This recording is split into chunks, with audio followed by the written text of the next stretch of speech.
Pearson sir, ഈ പുലി പോലെ വന്ന അൻവർ ഇപ്പോൾ എലി പോലെ ഒതുങ്ങി പോവുകയാണ്. കാരണം അൻവർ വളരെ പിണറായി വിജയനെതിരെയും അതോടൊപ്പം തന്നെ സർക്കാരിനെതിരെയും വലിയ ആരോപണങ്ങൾ ഉന്നയിച്ചുകൊണ്ട് ഒരു കേരള രാഷ്ട്രീയത്തെ ഉറ്റുനോക്കുന്നതിലുള്ള വാർത്താ സമ്മേളനങ്ങൾ നടത്തിക്കൊണ്ടിരുന്ന അൻവർ ഒന്നുമല്ലാതായിരിക്കുന്ന കാഴ്ചയാണ് 2-3 ദിവസങ്ങളായി കാണാൻ കഴിയുന്നത്. UDF-നോട് കാല് പിടിക്കേണ്ട അവസ്ഥയിലെത്തി നിൽക്കുന്നു. അതോടൊപ്പം തന്നെ തൃണമൂലിനെ കൂടി ഇതിൻ്റെ അസോസിയേറ്റ് ആക്കി എടുക്കണമെന്ന് പറയുന്നു. 24 മണിക്കൂർ കാത്തിരിക്കാൻ കുഞ്ഞാലിക്കുട്ടി സാഹിബ് അടക്കമുള്ളവർ പറഞ്ഞതുകൊണ്ട് മാത്രമാണ് ഞാനിപ്പോൾ ഒതുങ്ങിയിരിക്കുന്നത്, അല്ലെങ്കിൽ ഇന്ന് ഞാൻ വാർത്താ സമ്മേളനം വയ്ക്കാനിരുന്നതാണെന്നൊക്കെ പറഞ്ഞുകൊണ്ട് ഒരു വിധേയത്വത്തിൻ്റെ ഭാഷയായി മാറിയിരിക്കുന്നു അൻവറിൻ്റേത്. എങ്ങനെ കാണാം അതിന്? അൻവറിന് പക്ഷേ കേരള രാഷ്ട്രീയത്തിൽ കാര്യമായൊന്നും ചെയ്യാൻ കഴിയില്ല എന്ന് നേരത്തെ തന്നെ അറിയാവുന്നൊരു കാര്യമാണ്. പക്ഷേ അദ്ദേഹം അന്നെടുത്ത നിലപാട് പിണറായി വിജയനെതിരെയും അതേപോലെ തന്നെ അജിത് കുമാറിനെതിരെയും കേരളത്തിലെ പോലീസ് വിഭാഗത്തിനെതിരെയും നടത്തിയ പോരാട്ടങ്ങൾ എന്ന് പറഞ്ഞ ആളുകൾ വളരെ ഹരം പിടിപ്പിച്ച പോരാട്ടങ്ങൾ. ഒന്ന്, പിണറായി വിജയനുള്ള എതിർപ്പ്. രണ്ടാമത്തത്, കേരളത്തിലെ പോലീസിൻ്റെ അഴിഞ്ഞാട്ടം. ഈ രണ്ടിനുമെതിരെ ആര് ശബ്ദിച്ചാലും ആ ശബ്ദങ്ങൾക്കൊക്കെ നല്ല കയ്യടി കിട്ടുമായിരുന്നു. കാരണം ജനങ്ങൾ ആഗ്രഹിക്കുന്നതായിരുന്നു ആ കാര്യം. അതായിരുന്നു അൻവറിൻ്റെ തുറുപ്പിയിടെന്ന് പറയുന്നത്. അന്ന് വലിയ ആരവമാണ് അദ്ദേഹം മാധ്യമങ്ങളിലും അതേപോലെ തന്നെ പൊതുസമൂഹത്തിലൊക്കെ സൃഷ്ടിച്ചിരുന്നത്. അതിനപ്പുറത്ത് അതിന് ഒരു പ്രസക്തിയും രാഷ്ട്രീയമായിട്ടുണ്ടായിരുന്നില്ല. കാരണം കേരള രാഷ്ട്രീയത്തിൽ ഈ അൻവർ എന്ന് പറയുന്ന കക്ഷിക്ക് എന്ത് സ്വാധീനമാണ് ചെലുത്താൻ കഴിയുന്നത് ചെയ്യില്ല. കാരണം അദ്ദേഹം ഇങ്ങനെ ആദർശാത്മകമായിട്ടുള്ള രീതിയിൽ പോരാട്ടം നടത്തിയത് പിണറായിസത്തിനെതിരെയാണ്. എൻ്റെ ഏക ലക്ഷ്യം എന്ന് പറയുന്നത് പിണറായിസം താർക്കുക എന്നാണെന്നൊക്കെ പറഞ്ഞപ്പോൾ ആളുകൾ കൈയടിച്ചു എന്നുള്ളത് ശരിയാണ്. പക്ഷേ എന്താണ് അൻവറിൻ്റെ പശ്ചാത്തലം, അൻവറിൻ്റെ രാഷ്ട്രീയം എന്താണ് നമ്മൾ നോക്കുന്ന സമയത്ത് നമുക്കറിയാം. ഈ കഴിഞ്ഞ 10 വർഷക്കാലത്തോളമായി അൻവർ അവിടെ MLA ആണ്. പക്ഷേ ഈ സമയങ്ങളിലൊക്കെ തന്നെ പാരിസ്ഥിതികമായ നിരവധി ദുരന്തങ്ങൾ ആ പ്രദേശത്തുണ്ടാക്കുന്നതിന് അദ്ദേഹത്തിൻ്റെ തടയണകളും മറ്റു സംവിധാനങ്ങളൊക്കെ പ്രവർത്തിച്ചിരുന്നു. ഇതൊക്കെ തന്നെ നിയമവിരുദ്ധമായി നടത്തിയ പ്രവർത്തനങ്ങളായിരുന്നു. മാത്രമല്ല, കുറേ കാലം ഇയാൾ ഇവിടെ MLA ആണെങ്കിലും ഇയാൾ ആഫ്രിക്കയിലായിരുന്നു അദ്ദേഹത്തിൻ്റെ ബിസിനസ്സും പരിപാടികളൊക്കെ നടത്തിയിരുന്നത്. അന്ന് ആളുകളൊക്കെ ചോദിച്ചിരുന്നത് എവിടെ അൻവർ എവിടെ എന്നാണ് അന്വേഷിച്ചിരുന്നത്. അങ്ങനെ തികച്ചും ജനാധിപത്യ വിരുദ്ധമായിട്ടുള്ള രീതിയിലും അതേപോലെ തന്നെ ഇടതുപക്ഷ വിരുദ്ധമായിട്ടുള്ള ഒരു രാഷ്ട്രീയം ഉൽപ്പാദിപ്പിച്ചുകൊണ്ടിരുന്ന ഒരാളായിരുന്നു അൻവർ. അതുകൊണ്ട് ഇടതുപക്ഷത്ത് തന്നെ അദ്ദേഹത്തിന് വലിയ താല്പര്യമൊന്നും ഉണ്ടായിരുന്നില്ല. പക്ഷേ ഇടതുപക്ഷത്തിന് ഒറ്റ രാഷ്ട്രീയ ലാക്കേ ഉണ്ടായിരുന്നുള്ളൂ. അത് ഈ ആര്യാടൻ്റെ തട്ടകം ഇടിച്ചു പൊളിച്ച് അവിടെ ഇടതുപക്ഷ സ്ഥാനാർത്ഥി സ്വതന്ത്രനെ വിജയിപ്പിക്കുക. അത് അവർ വിജയിച്ചു. അത് കഴിഞ്ഞതിന് ശേഷം ഉള്ളതൊക്കെ നമുക്കറിയാവുന്ന ഒരു ചരിത്രമാണ്. അൻവറിന് പ്രത്യേകിച്ചൊന്നും ചെയ്യാനില്ല. പക്ഷേ അൻവർ ഫാക്ടർ എന്ന് പറയുന്ന കുറച്ച് ആളുകളുടെ വോട്ട് അവിടെ എക്സിസ്റ്റ് ചെയ്യുന്നുണ്ട്. അപ്പോൾ പിണറായിസത്തിനെതിരെ യുദ്ധം പ്രഖ്യാപിച്ച് പുറത്തിറങ്ങിയ ആൾ അവസാനം കഴിഞ്ഞ കുറച്ച് ദിവസങ്ങളായിട്ട് UDF-ൻ്റെ അടി കൊണ്ട് അവശനായിട്ട് വഴിയിൽ വീഴുന്ന കാഴ്ച നമ്മൾ കണ്ടു. അതെ, UDF-നെ ശരിപ്പെടുത്തും എന്നൊക്കെ പറഞ്ഞ് നടന്ന ആളെ UDF പിടിച്ച് വരിഞ്ഞ് മുറുക്കി കെട്ടി കയ്യും കാലും തല്ലി ഒടിച്ച അവസ്ഥയിലാണ് കിടക്കുന്നത് എന്നുള്ളതായിരുന്നു നമുക്കറിയാവുന്ന കാര്യം. പിന്നെ അവിടെ നിന്ന് എങ്ങനെയാണ് ഉയർത്തെഴുന്നേൽക്കേണ്ടത്? ഇടതുപക്ഷത്തിന് പോകാനായിട്ട് വഴിയില്ല, വഴി അടച്ചിരിക്കുകയാണ്. ഇയാൾക്കൊരു കാരണവശാലും BJP-യിലേക്ക് പോകാനായിട്ടും വഴിയില്ല. വെന്റിലേറ്ററിലായ അവസ്ഥ. ഇയാൾക്ക് ആകെ ചെയ്യാവുന്ന ഒരു കാര്യം UDF-നൊപ്പം നിൽക്കൽ മാത്രമാണ്. അല്ലെങ്കിൽ ഒരു സാധ്യതയുണ്ട്, ഒറ്റക്ക് മത്സരിക്കുക എന്ന് പറയും. ആ സാധ്യതയാണ് ഇപ്പോഴും അയാൾ ഒരു തുറുപ്പിയിട്ടായിട്ട് ഉപയോഗിക്കുന്നത്. കാരണം ഈ തെരഞ്ഞെടുപ്പിൽ അയാൾ കയറി മത്സരിച്ചാൽ UDF തോറ്റു. അപ്പോൾ അങ്ങനെ UDF തോറ്റ്, കാരണം UDF-ന് കിട്ടേണ്ട വോട്ടിൽ കുറേ അധികം ഇയാൾ സ്പ്ലിറ്റ് ചെയ്ത് കൊണ്ടുപോകും. ഇത് തന്നെയാണ് പ്രശ്നം. അപ്പോൾ അതുകൊണ്ട് UDF ഇങ്ങനെ കയ്യും കാലും തല്ലി ഒടിച്ചെങ്കിലും അയാളുടെ ഞരക്കങ്ങൾ കേൾക്കാനും അയാളുടെ അപേക്ഷകൾ കേൾക്കാനും തയ്യാറായ ഒരു സാഹചര്യമുണ്ട്. കാരണം ആത്യന്തികമായിട്ട് എലക്ഷൻ കഴിഞ്ഞ് റിസൾട്ട് വരുമ്പോൾ UDF തോറ്റാൽ പിന്നെ UDF-ന് വഴിയടക്കാനായിട്ട് പറ്റില്ല.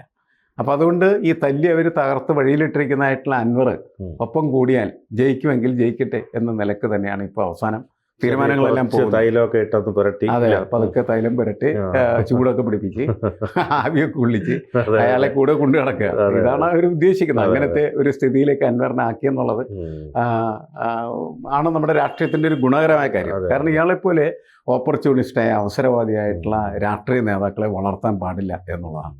കാരണം നമ്മളെന്തെല്ലാം പറഞ്ഞാലും കോൺഗ്രസ് ആയാലും BJP ആയാലും അതേപോലെ തന്നെ ഇടതുപക്ഷമായി കഴിഞ്ഞാലും അവരുടേതായിട്ടുള്ള ഒരു പൊളിറ്റിക്കൽ എത്തിക്സ് നമ്മുടെ സമൂഹത്തിനകത്ത് അവരുടേതായിട്ടുള്ള പൊളിറ്റിക്കൽ എത്തിക്സ്. ഈ സ്വർണ്ണക്കടത്തുമായി ബന്ധപ്പെട്ടൊക്കെ ഈ അൻവറിന് പല രഹസ്യങ്ങളും അറിയാമായിരുന്നു. അതോടൊപ്പം തന്നെ ADGP MR അജിത് കുമാറുമായിട്ട് രാജ് കുമാർ നടത്തിയ നീക്കങ്ങൾ ഇതെല്ലാം ഒരു അഡ്ജസ്റ്റ്മെന്റിൽ ഇവർ പൊക്കോണ്ടിരുന്നപ്പോഴാണ് ഈ ശശി കയറി വന്നത്. ശശി വന്നപ്പോൾ അൻവറിനെ പതുക്കെ വെട്ടാൻ തുടങ്ങി. അപ്പോഴാണ് അൻവർ ഇടഞ്ഞു തുടങ്ങിയത്. അതല്ലേ യാഥാർത്ഥ്യം? അല്ല, ശശി ഇയാളുടെ എന്താണ് താല്പര്യങ്ങൾക്കനുസരിച്ച് നിൽക്കാൻ തയ്യാറായില്ല എന്നുള്ളതായിരിക്കണം പ്രധാനപ്പെട്ട കാര്യം. പക്ഷേ എന്ത് തേങ്ങാക്കൊല്ല രഹസ്യമാണ് ഇവനെ അറിയാവുന്നത്? ഇവനെന്തെങ്കിലും രഹസ്യം അറിയാമെങ്കിൽ ഇവന് രഹസ്യങ്ങളൊന്നും അറിയാൻ പാടില്ല. ആകെ അയാള് ചെയ്തൊരു പ്രധാനപ്പെട്ട കാര്യമായിട്ട് എനിക്ക് തോന്നുന്നു ADGP തിരുവനന്തപുരത്ത് കൊട്ടാരം പണിയുന്നതിന്റെ ഡീറ്റെയിൽസ് എല്ലാം അവതരിപ്പിച്ചു. അത് ഇയാൾ പറയുന്നത് തന്നെയായിരുന്നു ശരി എന്നുള്ളത്. അതല്ലാണ്ട് ഈ സ്വർണ്ണക്കള്ളക്കടത്ത് മറ്റുള്ള കാര്യങ്ങളിലൊക്കെ ഇപ്പൊ ഇയാൾക്ക് ഇപ്പോഴും ഒരു രഹസ്യം ഇല്ലല്ലോ. രഹസ്യമുണ്ടെങ്കിൽ പിണറായിസത്തിനെതിരാണ് താൻ എന്ന് പറയുമ്പോൾ അയാൾക്ക് പിണറായിക്കെതിരെ ഇത് വെക്കാവുന്നതാണ്. പറഞ്ഞതൊക്കെ തെളിയിക്കാൻ കഴിഞ്ഞില്ല. അപ്പൊ പറയാം എന്നല്ലാണ്ട് തെളിവുകളൊന്നുമില്ല. അതുകൊണ്ടാണ് യഥാർത്ഥത്തിൽ ഈ പിണറായിക്കെതിരെ എത്രയോ ആരോപണങ്ങളാണ് വന്നത്. പക്ഷെ ഒരു ആരോപണം പോലും തെളിയിക്കപ്പെടാത്തതിന്റെ പേരിലാണ് അയാൾ ഇപ്പോഴും ഇങ്ങനെ ഉയർന്നിങ്ങനെ നിൽക്കുന്നത് എന്നുള്ള കാര്യം നമ്മൾ മനസ്സിലാക്കേണ്ടത്. അപ്പൊ ഇയാൾ ഇതൊക്കെ പറയുമ്പോൾ എല്ലാവരും കരുതരുത് ഇയാളിങ്ങനെ കൂടെ നടന്നിരുന്ന ഒരുത്തിനാണ് അല്ലേ. അങ്ങനെ കൂടെ കിടക്കുന്നവന് മാത്രമാണ് രാപ്പനെ അറിയാൻ പറ്റുള്ളൂ എന്നുള്ള രീതിയിൽ ഇയാൾക്ക് ഒരുപാട് രഹസ്യങ്ങൾ അറിയാമെന്നും അതൊക്കെ പുറത്തു വരുമെന്ന് കരുതി ആളുകൾ ഇരുന്നിരുന്നു. പക്ഷെ ഒന്നും സംഭവിച്ചില്ല എന്ന് ഇപ്പം നമുക്കറിയാം. മാത്രമല്ല ഇയാളിങ്ങനെ വാചകമടിച്ച് ഇങ്ങനെ പ്രമാണിയായിട്ട് നടക്കുകയായിരുന്നു എന്നുള്ളത് എന്താണ് സതീശനടക്കമുള്ളതായിട്ടുള്ള കോൺഗ്രസ് നേതാക്കളുടെ അടി കൊണ്ട സമയത്ത് നമുക്ക് മനസ്സിലായി. എന്നുവെച്ചാൽ അടിച്ച് അവശനാക്കിയിട്ടിരിക്കുകയാണ് ശരിക്കും പറഞ്ഞിട്ടുണ്ടെങ്കിൽ. ഇനിയിപ്പോൾ ഒരു ഗതിയുമില്ലാത്തതിൻ്റെ ഫലമായിട്ട് കുഞ്ഞാലിക്കുട്ടിയുടെ സഹായത്താൽ അദ്ദേഹം ഇതിനകത്ത് പിടിച്ചു നിൽക്കാൻ, അതുകൊണ്ട് സാമുദായിക സംഘടന എന്ന് പറയുന്നത് രാഷ്ട്രീയ പാർട്ടിയാണ്, പക്ഷേ സാമുദായിക സംഘടന എന്നൊക്കെ പറഞ്ഞിങ്ങനെ നിൽക്കുകയാണ് ചെയ്യുന്നത്. കാരണം ഇതിൻ്റെ ഒരു പൊളിറ്റിക്കൽ ഇഷ്യൂ എന്താണെന്ന് വെച്ചാൽ ഈ തെരഞ്ഞെടുപ്പിൽ SDPIയും അതേപോലെ തന്നെ അൻവറും ആ സംഘമൊക്കെ കൂടി ചേർന്നിട്ട് ഒരു സ്ഥാനാർത്ഥിനെ നിർത്തിക്കഴിഞ്ഞാൽ UDFൻ്റെ സ്ഥാനാർത്ഥി പരാജയപ്പെട്ടു. അങ്ങനെ പരാജയപ്പെട്ടാൽ അതിൻ്റെ വിജയം എന്ന് പറയുന്നത് പിണറായി വിജയൻ്റെ വിജയമായിട്ട് വ്യാഖ്യാനിക്കപ്പെടും. അത് അദ്ദേഹം ഇഷ്ടപ്പെടുന്നില്ല. കാരണം എന്ന് വെച്ചാൽ പറഞ്ഞൊരു കാര്യം ഇതാണല്ലോ, പിണറായിസത്തെ താർക്കാൻ വേണ്ടി ഇറങ്ങിയിരിക്കുന്നവരാണ്. ഇപ്പം തന്നെ പിണറായിസത്തെ താർക്കാൻ ഇറങ്ങിയാൽ സ്വയം തല്ലി തകർന്ന് അവശനായി കിടക്കുകയും പിണറായി ഇങ്ങനെ എഴുന്നേറ്റിരിക്കുകയും ചെയ്യും. കഴിഞ്ഞ ദിവസം പിണറായി ചോദിച്ചൊരു കാര്യം, അൻവറിൻ്റെ സ്ഥിതി എന്താണെന്ന് ചോദിച്ച സമയത്ത് ആർക്കും വേണ്ടാത്ത കറിവേപ്പില അയാൾ മാറിയല്ലോ എന്ന് ചോദിക്കും. ശരിയാണ്, നേരത്തെ ഈ വേപ്പിലൊക്കെ നല്ല രുചിയൊക്കെ ഉണ്ടായിരുന്നു, അതൊക്കെ നന്നായിട്ട് ഇടതുപക്ഷം ആസ്വദിച്ചിരുന്നുള്ളത് ശരിയാണ്. പക്ഷേ അത് കഴിഞ്ഞ് അവരെ അങ്ങനെ അടിച്ച് പിരിഞ്ഞു കഴിഞ്ഞതിന് ശേഷം അയാൾ വെല്ലുവിളിച്ചിരുന്നത് ഇയാളെ ശരിപ്പെടുത്തുന്നതാണ്. അപ്പോൾ അവസാനം എന്താണെന്ന് വെച്ച് കഴിഞ്ഞിട്ടുണ്ടെങ്കിൽ പിണറായിയുടെ മുമ്പിൽ ഇയാൾ കയ്യും കാലിട്ട് അടിച്ച് നിലവിളിക്കുന്ന കാഴ്ചയാണ് പൊതുസമൂഹം കാണുന്നത്. ഇനി അതിൻ്റെ ഒരു ക്ലൈമാക്സ് എന്ന് പറയുന്നത് വേണമെങ്കിൽ ഇയാളൊക്കെ കൂടി പോയിട്ട് സ്ഥാനാർത്ഥിയൊക്കെ നിർത്തി ഈ ഇടതുപക്ഷത്തെ ജയിപ്പിച്ചു കഴിഞ്ഞാൽ അതിൻ്റെ ക്ലൈമാക്സ് ആയി. അപ്പോൾ അത് എല്ലാവരും ഇങ്ങനെ ചോദിക്കുന്നുണ്ട്. പിണറായിക്കെതിരെ യുദ്ധം പ്രഖ്യാപിച്ചിറങ്ങിയ താൻ പിണറായിയെ ജയിപ്പിക്കാൻ നടന്നാൽ എന്താണ് പറഞ്ഞതിന് അർത്ഥം എന്നുള്ള ചോദ്യം ചോദിക്കുന്നുണ്ട്. അതുകൊണ്ട് ഇയാളിങ്ങനെ പതുങ്ങി ഇങ്ങനെ നിൽക്കുകയാണ് ചെയ്യുന്നത്. അപ്പോൾ ഒരു ദിവസം കൂടി കാത്തിരിക്കാം എന്നാണ് ഇപ്പം ലാസ്റ്റായിട്ട് പറഞ്ഞിരിക്കുന്നത്. അപ്പോൾ ഇതിൽ ഇപ്പോൾ ശരിക്കും പറഞ്ഞാൽ പണി കിട്ടിയിരിക്കുന്ന ഇടതുപക്ഷത്തിന് തന്നെയാണ് ഒരു വിധത്തിൽ ചിന്തിച്ചാൽ. കാരണം UDFന് ഒരു പരിധിവരെ പ്രശ്നങ്ങളെല്ലാം അവസാനിച്ചു. അപ്പോൾ ഇടതുപക്ഷം ഇതുവരെ സ്ഥാനാർത്ഥിയെ പോലും പ്രഖ്യാപിച്ചിട്ടില്ല. ഇനി ഏത് തരത്തിലായിരിക്കും അവരുടെ നീക്കം? അല്ല, ഇടതുപക്ഷത്തിന് അടി ഇയാൾ രാജിവെച്ചപ്പോൾ തന്നെ കിട്ടിയില്ല. ഇയാൾ ഇടതുപക്ഷത്തിനെതിരായിട്ട് ഒത്തിരി ആരോപണങ്ങൾ ഉന്നയിക്കുകയും ഇടതുപക്ഷത്തിനെ വെല്ലുവിളിച്ചുകൊണ്ട് അയാൾ രാജിവെക്കുകയും ചെയ്യും. MLA സ്ഥാനം രാജിവെക്കുക എന്ന് പറയുന്നത് വലിയ കാര്യമായിട്ട് തന്നെ നമ്മൾ കണക്കാക്കണം. തീർച്ചയായിട്ടും. അപ്പോൾ അത് അദ്ദേഹം ചെയ്തു. മറ്റുള്ളവരൊക്കെ ചെയ്യുന്നത് എന്താണെന്ന് വെച്ചാൽ പതുക്കെ കാര്യമാരി MLA കാലഘട്ടം എങ്ങനെയെങ്കിലുമൊക്കെ ഉരുട്ടിക്കുട്ടി ആ പണവും കൂടി അടിക്കാം എന്നുള്ള ലൈനിൽ നിൽക്കുക. അല്ലെങ്കിൽ അധികാരം രണ്ടും ഉണ്ടല്ലോ, പണം മാത്രമല്ല. അപ്പോൾ ഇയാൾക്ക് പണത്തിൻ്റെ ആവശ്യമില്ല, അധികാരത്തിൻ്റെ ആവശ്യമുണ്ട്. പക്ഷേ ആ അധികാരം അയാൾ വലിച്ചെറിയാൻ തീരുമാനിച്ചു. അത് വലിയ വെല്ലുവിളിയായിട്ട് തന്നെയാണ് അയാൾ ഇടതുപക്ഷത്തിൻ്റെ മുന്നിൽ വെച്ചത്. ഇടതുപക്ഷം അന്നാണ് തോറ്റത് ശരിക്കും പറഞ്ഞു. ഇനി അതിൽ കൂടുതൽ തോൽവി ഇടതുപക്ഷത്തിനില്ല. കാരണം ഇടതുപക്ഷത്തിന് സംഭവിച്ച ദുരന്തം എന്ന് പറയുന്നത് ഇയാളെ മര്യാദക്ക് ഹാൻഡിൽ ചെയ്യാൻ അവർക്ക് കഴിഞ്ഞില്ല.